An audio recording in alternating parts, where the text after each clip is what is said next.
Assalamualaikum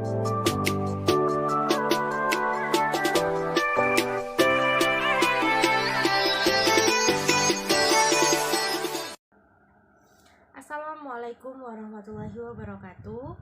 Baiklah, perkenalkan, nama saya Vinka Gusenitya. Saya akan menjelaskan makalah sosiologi yang berjudul Komunikasi dan Perubahan Sosial. Baiklah, yang pertama kita akan membahas tentang apa itu komunikasi.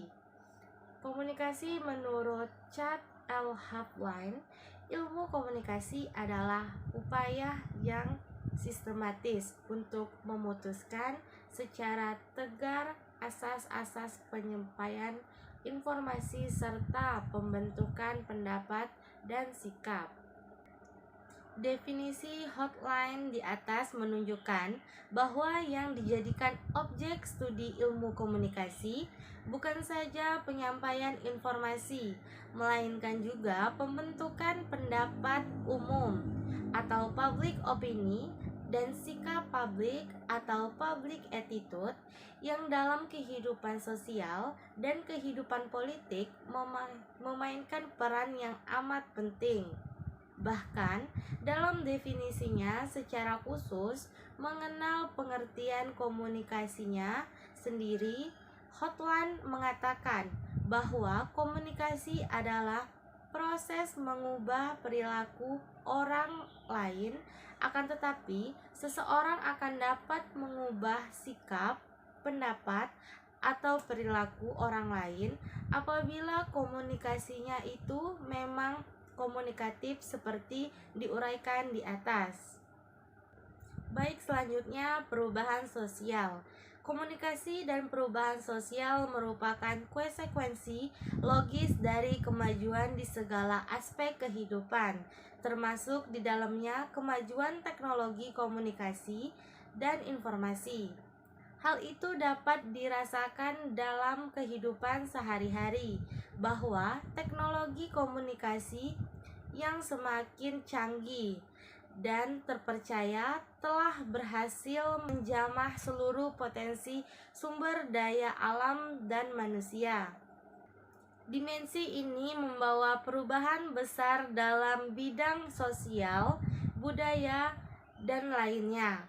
Kemajuan itu pun tidak hanya berciri vertikal, tetapi juga berdimensi horizontal.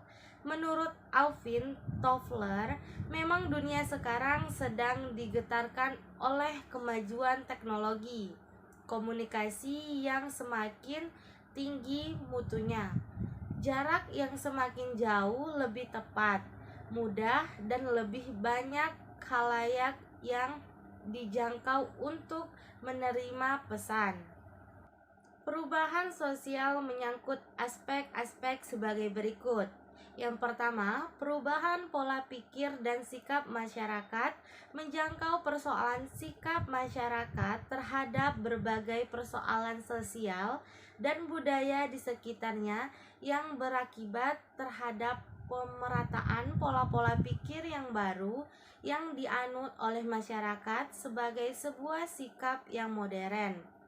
Contohnya, sikap masyarakat terhadap pekerja, bahwa konsep dan pola pikir lama tentang pekerjaan adalah sektor formal atau menjadi PNS, sehingga konsep pekerjaan dibagi menjadi dua, yaitu sektor formal dan sektor informal. Saat ini terjadi perubahan terhadap konsep kerja lama, di mana pekerjaan konsep tidak sebagai sektor formal atau menjadi PNS, akan tetapi dikonsepkan sebagai sektor yang menghasilkan pendapatan maksimal. Yang kedua, perubahan perilaku masyarakat yang menyangkut persoalan sistem sosial, di mana masyarakat meninggalkan sistem sosial lama dan menjalankan sistem sosial yang baru, seperti perilaku pengukuran kinerja suatu lembaga atau instansi. Maka pada sistem sosial yang baru, sebuah lembaga atau infrastruktur sampai pada tingkat output dan proses yang menggunakan standar sertifikasi tertentu. Yang ketiga, perubahan budaya, materi yang menyangkut perubahan model budaya yang digunakan oleh masyarakat, seperti model pakaian, teknologi, aksesoris, rumah tangga, dan lain yang terus berubah dari waktu ke waktu menyesuaikan kebutuhan masyarakat. Tugas pokok komunikasi dalam suatu perubahan sosial dalam rangka pembangunan yaitu: yang pertama, menyampaikan informasi kepada masyarakat tentang pentingnya perubahan. Dan yang kedua, memberikan kesempatan pada masyarakat untuk mengambil bagian secara aktif. Dan yang ketiga, mendidik tenaga kerja yang diperlukan dalam pembangunan. Konsep dasar perubahan sosial menyangkut 3 hal. Yang pertama, studi mengenai perbedaan. Dan yang kedua, studi harus dilakukan pada waktu yang berbeda. Dan yang ketiga, pengamatan pada sistem sosial yang sama.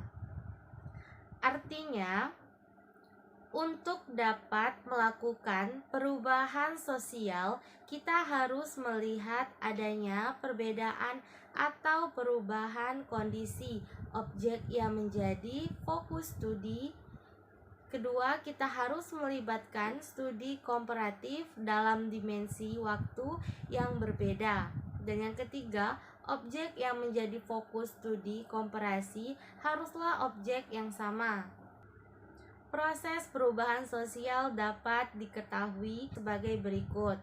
Yang pertama, tidak ada masyarakat yang berhenti berkembang karena setiap masyarakat mengalami perubahan baik secara cepat maupun lambat.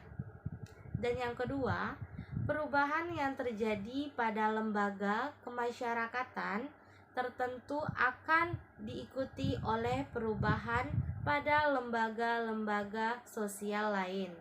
Yang ketiga, perubahan yang diberi langsung secara cepat biasanya mengakibatkan disorganisasi karena dalam masyarakat ada proses penyesuaian diri atau adaptasi. Yang keempat, suatu perubahan tidak dapat dibatasi pada aspek kebedaan atau spiritual saja, karena keduanya mempunyai hubungan timbal balik yang erat. Bentuk-bentuk perubahan sosial. Yang pertama, perubahan yang cepat atau revolusi, dan perubahan yang lambat atau evolusi. Revolusi merupakan wujud perubahan sosial yang paling spektakuler sebagai perpecahan mendasar dalam proses historis dan pembentukan ulang masyarakat dari dalam dan pembentukan ulang manusia. Yang kedua, perubahan yang kecil dan perubahan yang besar. Perubahan yang kecil pada dasarnya merupakan perubahan yang terjadi pada unsur-unsur struktur sosial yang tidak membawa pengaruh langsung yang berarti bagi masyarakat. Sebaliknya, perubahan yang besar merupakan perubahan yang membawa pengaruh yang cukup besar bagi masyarakat. Dan yang ketiga, perubahan yang dihendaki atau direncana akan dapat berubah, yang tidak dikehendaki tidak direncanai. Perubahan yang direncanakan merupakan perubahan yang direncanakan terlebih dahulu oleh pihak-pihak yang hendak mengadakan perubahan, yang dinamakan agent of change. Perubahan sosial yang tidak dihendaki merupakan perubahan yang terjadi tanpa direncanakan berlangsung di luar jangkauan atau pengawasan masyarakat, serta dapat menyebabkan timbulnya akibat-akibat sosial yang tidak dihendaki. Itulah tadi penjelasan materi mengenai komunikasi dan perubahan sosial. Saya Pinka Gusaningtyas, mohon maaf jika ada kesalahan kata. Saya akhiri, wabillahi taufik walhidayah. Wassalamualaikum warahmatullahi wabarakatuh.